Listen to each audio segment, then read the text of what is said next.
এদিকে মাদারীপুরে যুব সমাজের উদ্যোগে ফুটবল টুর্নামেন্টের আয়োজন করা হয়েছে। এ বিষয়ে জানবো, আমাদের সহকর্মী যুক্ত আছেন সোহেল আহমেদ আকাশ, এবং আকাশের কাছ থেকে জানতে চাইবো যে এই যে টুর্নামেন্ট, সেখানে কারা কারা অংশ নিচ্ছেন এবং আজকের যে খেলা, এখানে কারা অংশ নিচ্ছেন এবং সেই খেলার ফলাফল কি? জি, রঞ্জু, আপনাকে ধন্যবাদ। আমি এই মুহূর্তে রয়েছি মাদারীপুর জেলার সদর উপজেলার বালিয়া গ্রামে। এই বালিয়া গ্রামের প্রবাসী কল্যাণ ও যুব সংঘের উদ্যোগে কিন্তু আজকে একটি ফুটবল খেলার উদ্বোধন করা হয়েছে। এই ফুটবল খেলায় কিন্তু 20টি টিম অংশগ্রহণ করবে।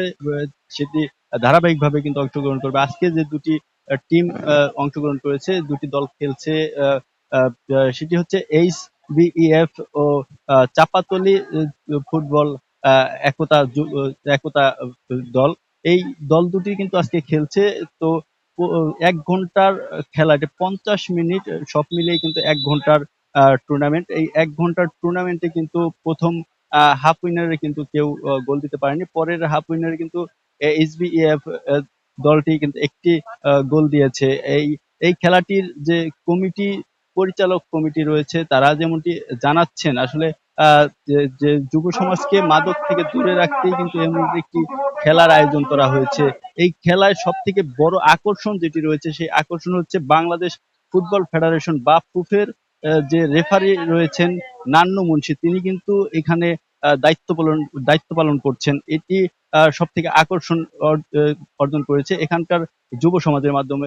সেই যুব সমাজ কিন্তু এখানে তারা কিন্তু ভিড় জমিয়েছে, খেলাটি উপভোগ করছেন। এছাড়া আমি একটু কথা বলতে চাই এখানকার যে পরিচালক রয়েছেন, যারা পরিচালনা করছেন, এমন একজন পরিচালনা কমিটির সদস্যের সাথে আসলে তিনি, তার কাছ থেকে জানবো এখানকার যে আহ, কি কি পুরস্কার রাখা হয়েছে, কতদিন পর্যন্ত চলবে, এমনকি এখানে আন্তর্জাতিক প্লেয়ারও আসার সম্ভাবনা রয়েছে, সেই বিষয়ে আসলে তিনি কি বলছেন। আসসালামু আলাইকুম। বিসমিল্লাহির রহমানির রহিম। ক্রিয়াই শক্তি, ক্রিয়াই বল। মাদক মুক্ত যুব সমাজ গড়ার লক্ষ্যে বালিয়া বালিয়া সমাজ কল্যাণ ক্লাব ও প্রবাসীদের উদ্যোগে 20 দলীয় মিনি টুর্নামেন্টের আজকের এই উদ্বোধনী অনুষ্ঠানে যে দুটি দল অংশগ্রহণ করছেন, বালিয়া SBF ও চাপাতুলি বয়েজ স্পোর্টিং ক্লাব। প্রথমার্ধে গোল না হল, দ্বিতীয়ার্ধে চাপাতুলি বয়েজ ক্লাবের পক্ষে একটি গোল করছেন। আমরা চাই আগামী দিনে মাদক মুক্ত সমাজ গড়ার লক্ষ্যে আমাদের যে কমিটির আরো নেতৃবৃন্দ আছেন, তাদের হয়তো সবাই কথা বলার সুযোগ দিবে না কর্তৃপক্ষ।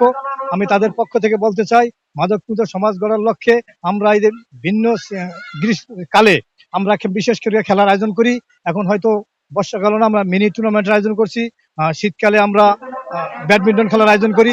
ধারাবাহিকভাবে আমরা যেন যুব সমাজকে মাদক থেকে ফিরিয়ে আনার লক্ষ্যে আমরা এই খেলা আয়োজন করি। সাংবাদিকদের মাধ্যমে আমরা বলতে চাই, সারা বাংলাদেশের এরকম সব জায়গায় আমি কথা বলছিলাম এখানকার যার পরিচালনা পরিষদের যে সদস্য ছিলেন, তার সাথে কথা বলছিলাম। তিনি যেমনটি জানাচ্ছিলেন, আসলে এখানকার যে যুব সমাজের কে মাদক মুক্ত, বিভিন্ন অপকর্ম থেকে মুক্ত রাখার জন্য কিন্তু তারা এমনটি আয়োজন করেছেন, ভবিষ্যতে তারা আয়োজন করবেন। তবে একটা বিষয় জানিয়ে রাখতে চাই, এই খেলাটিতে কিন্তু দূর দূরান্তের মানুষও দেখতে আসেন। এছাড়াও কিন্তু এখানে আন্তর্জাতিক প্লেয়ারও আসেন, বিদেশি প্লেয়ার কিন্তু খেলতে আসেন, তাদেরকে আনা হবে আগামী ম্যাচগুলোতে। আজকে উদ্বোধনী ম্যাচ উপলক্ষে স্থানীয় প্লেয়াররা খেলছেন, এরপরে কিন্তু সেই বিদেশি প্লেয়ারদের দেখা যাবে এই মাঠে। জি, এই এই ছিল মাদারীপুর আহ, বালিয়া গ্রামের ফুটবল খেলা থেকে সর্বশেষ তথ্য। সোহেল আহমেদ আকাশ, আপনাকে ধন্যবাদ।